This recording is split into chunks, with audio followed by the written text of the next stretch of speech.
open about the fact that I am, in fact, a registered gun owner. Relax, Florida. I've never been open about it because, quite frankly, it's nobody's business. Okay? However, it does pertain to the story that I'm about to share with you. I am a recent gun owner. I became a gun owner in 2020. Okay? When we were in the middle of it. Every morning watching the news, we didn't know what was going to happen. And it started to feel irresponsible not preparing myself for a worst case situation. Every morning watching the news, it felt like we were headed towards the Purge. Some of you are laughing, but think about this. The Purge would have taken less time. Yeah, the Purge. That's how they should have woke us up every morning, at least for entertainment purposes.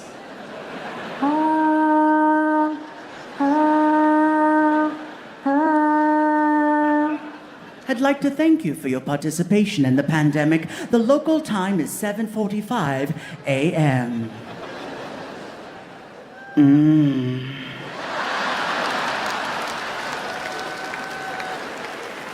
Fear is why I decided to buy a gun. I was afraid, and I got no problem saying that. I was scared. We didn't know what was gonna happen. It's only for protection. I don't hunt. I don't wanna hunt. I don't need to hunt. I know where there's 3 Chick-fil-A's. I'm good. I don't go out on the weekends, pull! There's no crank, crank, crank, crank, crank, crank, crank. I still own a Nintendo. I don't need that shit. Fear is the only reason why I decided to buy a gun. So next thing you know, I wound up at the sporting goods store right by my house. I walk in there, and this place is packed full of people that normally would not have been open to the idea of owning a gun. But they felt like me. They were scared, and rightfully so. I kept hearing the same conversation over and over and over. I kept hearing this: I would rather have a gun and not need it than need it and not have it. That makes a lot of sense. And I was not about to let politics interfere with my personal safety. So next thing you know, I got in line. I had to get a little ticket with a number, like when you're at the DMV or, meat market, pinche carniceria, right? La bodega, número 5. Yeah, I got in line. 45 minutes I waited in line. And as soon as I get to the front, this guy comes up to the counter and he's like, "How can I help you, son?" Well, and by the way, I heard some of you chuckle, and just so we're clear, I'm not saying that all people who sell guns talk like that. But his name was Jim. So Jim was like, "How can I help you, son?" Well, I'm here to see about purchasing my first firearm. Well, you come to the right place. You know what you want, or you need a hand? Actually, I've had some time to look at your selection, and I think I found something that's gonna work for me. All right, well, show me what you got. Okay, right over here in the case, right here, this one. This one? Yeah, right here. This right here. This one, yeah. The one right here in the front. This one. No, not that one. This one. This one. No. This one. Not that one. This one. No, right here. The one in the front. Go with the tag. The tag. Right here. The one that says 2-2.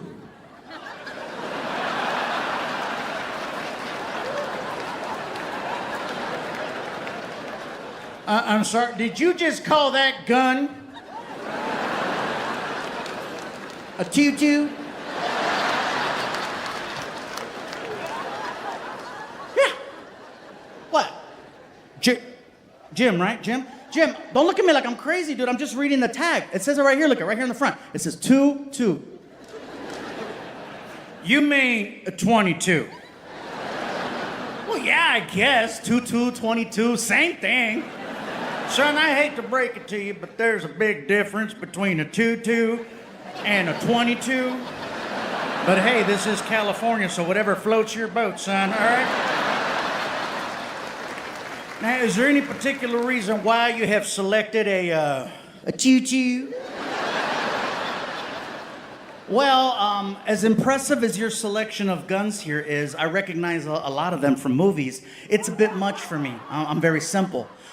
This gun looks very manageable. It's small and, you know, it looks easy. Plus, it's on sale. You know what I mean? And I mean, come on, man. A gun's a gun, right?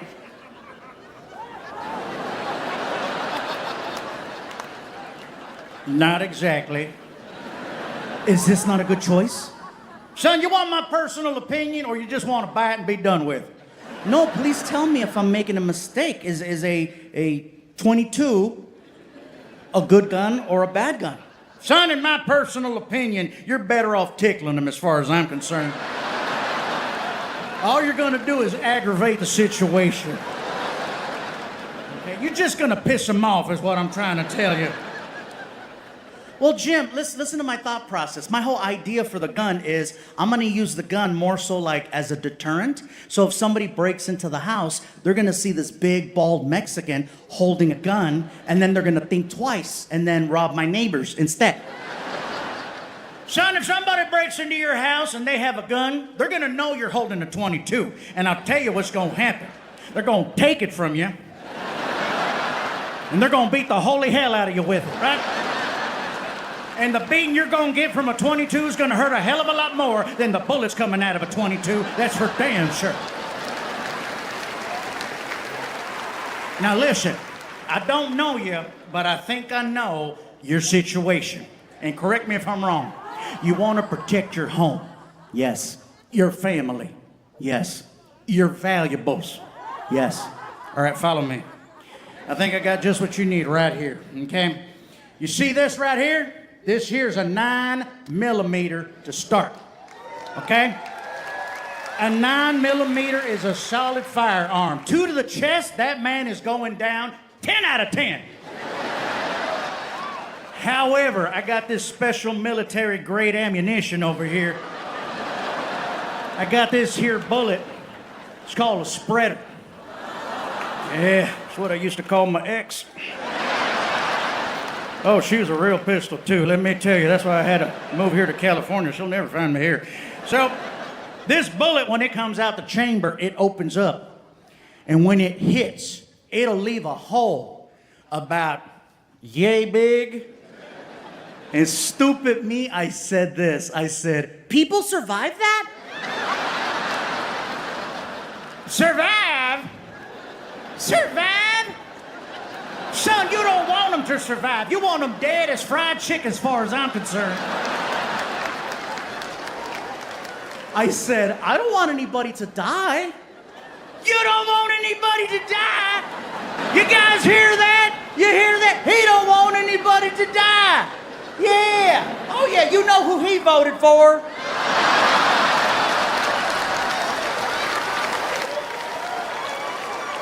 Look here, Tutu, you're stressing me the hell out, man.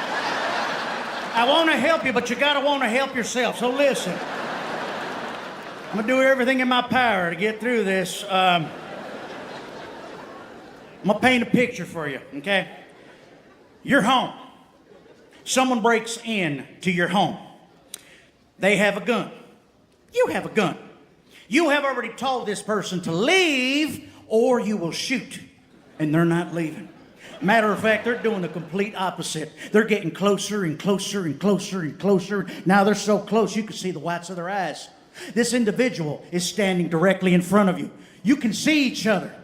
This individual is prepared to do whatever it takes to leave with whatever they want, including taking your life.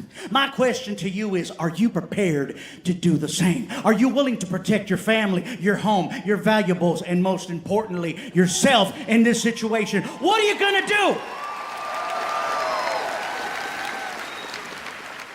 First of all, bro, you should sell like life insurance, man, because you're missing your calling. I felt that. I felt it. If I'm cornered like that and I have absolutely no choice and my life is in danger, I promise you, Jim, I will step up, man, and I will shoot them right in the leg. I will.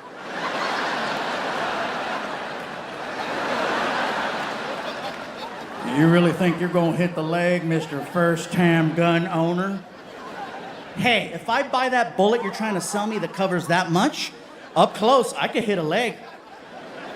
2 steps closer, I'll shoot him in the huevos. I will, dude. I'll hit a pelota. I will. No more babies, man. All right. You don't gotta get graphic on me now. Son, you know what's gonna happen if you shoot someone in your home in the leg and they live? Yeah, I know what's gonna happen. I'm gonna sleep better knowing I didn't take a life. And I was able to protect my home, my family, and my stuff. That's what's gonna happen. Clearly you're a Disney fan. That's about the biggest fantasy I've ever heard right there. Son, I would ask you if you knew, but clearly you don't, so I'm not gonna waste my time spinning my wheels on this one. I'm just gonna call it like it is. If you shoot someone in your home and they live, they can come back and sue your ass. That's right. And here's the kicker. They're gonna win. That's right, they're gonna win. And not only are they gonna get everything they wanted to get when they first broke in, when it's all said and done, you are gonna cut them a big fat check. Now, what do you gotta say about that? Said that motherfucker's gonna die.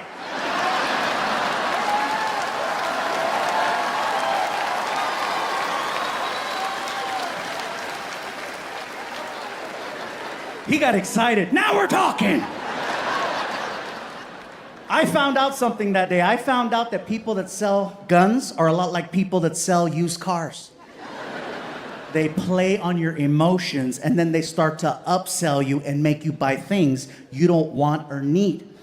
He knew I was scared because he kept saying it to me. Because I know you're scared and you're fears, you're worried, you're scared. And every time he'd say scared, something else would appear on the counter. He sold me so well that when he was done selling me, I wound up with 4 rifles and 4 handguns and a case of spreader ammunition. I hear some of you clapping, and why? It's excessive. I only have 2 hands. See, I feel, again, even though my home was burglarized, I feel grateful because I wasn't there and I had my dogs with me. I can't replace my dogs. I can't replace me. Stuff is stuff. However, if I would have been home, I would have done whatever I needed to do. That's the difference. I feel like in this situation, there's 2 kinds of people. One, people like me, had the guns, had the ammo, glad they weren't there, but if they were there, they would have done something about it. Because if I was in bed and I heard the I jumped up, I would have grabbed my gun. I'd have ran out into the living room with no shirt on and 1 sock off. I'd have confronted the person. Freeze! Knowing my luck,